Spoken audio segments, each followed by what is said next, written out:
Bom, vou apresentar nossos resultados aqui no experimento 2 de E301.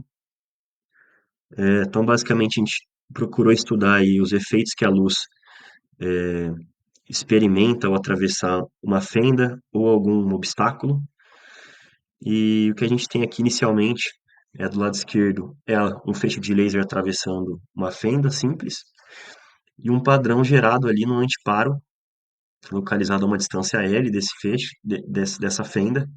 Então, basicamente, o que ocorre quando o feixe de laser atravessa a fenda, ele sofre o fenômeno de difração, então a gente tem um espalhamento de ondas, a luz consegue ali contornar essa fenda, e devido a esse espalhamento de ondas aí, a gente vai ter também fenômenos de interferência, tanto construtiva quanto destrutiva, nos feixes de luz gerados ali quando o feixe atravessou a fenda.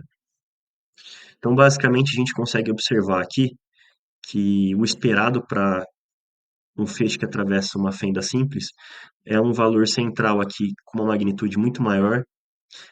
Também observamos os valores de interferência destrutiva, na verdade, que são as somas aqui de um vale e de um pico de duas ondas ali adjacentes, com esse valor representado pela escala aqui, escuro.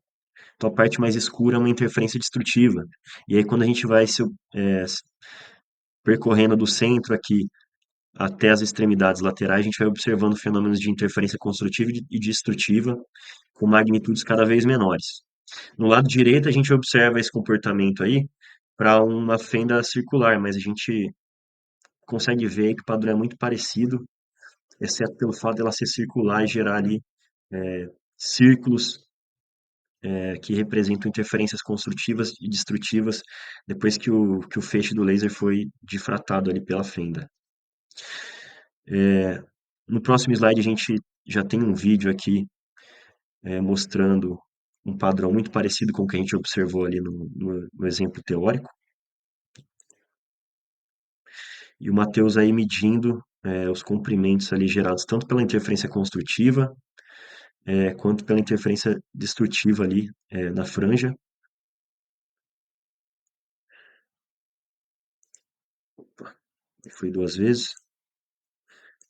Agora a gente vai partir para o cálculo do comprimento de onda do laser. Então, aqui no lado esquerdo, a gente tem uma fenda dupla.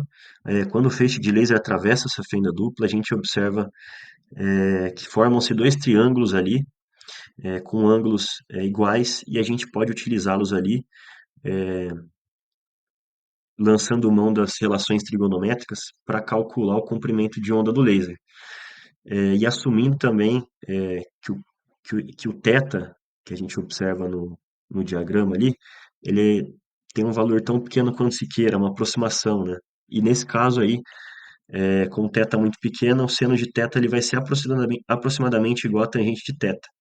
Discorrendo aí das relações trigonométricas, utilizando esses dois triângulos gerados, a gente vai chegar na relação lambda sobre d igual a y sobre L. L é a distância da fonte do laser até a fenda, na verdade até o antiparo, enquanto D é 1 sobre 800, que é o comprimento ali da nossa fenda, e o Y é o valor medido para a franja de interferência construtiva. Aí, aqui nós temos outro vídeo mostrando aí um padrão muito parecido com o que a gente tinha no diagrama inicial ali, né?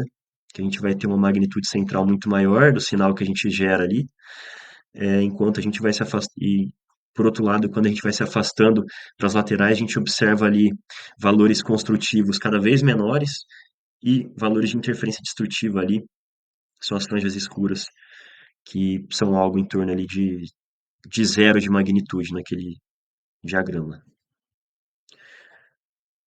Opa.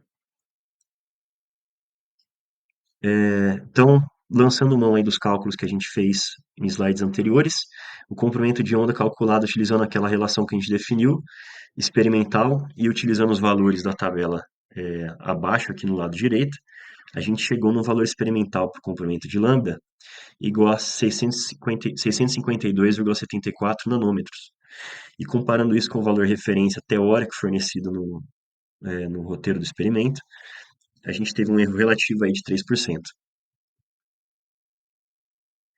Agora, antes da gente partir para o cálculo do diâmetro do fio de cabelo, eu vou discorrer um pouco sobre o princípio de Babinet, porque é através dele que a gente consegue calcular esse diâmetro. Então, basicamente, o princípio de Babinet é um princípio da ótica ali, que diz que o padrão de difração observado quando a luz incide em uma abertura de qualquer forma é o mesmo obtido quando a luz incide sobre um objeto que é o complemento da abertura. Então, sob essa ótica, a gente vai calcular o diâmetro do fio de cabelo, imaginando uma fenda com o comprimento que a gente quer do fio de cabelo. Uma fenda de comprimento igual ao diâmetro desse fio de cabelo, na verdade. E aí a gente, utilizando resultados análogos ao que a gente já obteve anteriormente, a gente chega que o diâmetro vai ser igual a lambda L sobre Y, e para o nosso experimento aqui, o lambda vai ser 5 vezes 652,74, que é o valor que a gente obteve. O Y vai ser 12,6, que é o valor referente à franja destrutiva, enquanto o L é a distância ali da fonte do laser até o nosso antiparo. A gente chegou em um valor aí para o diâmetro do fio de cabelo de 96 micrômetros.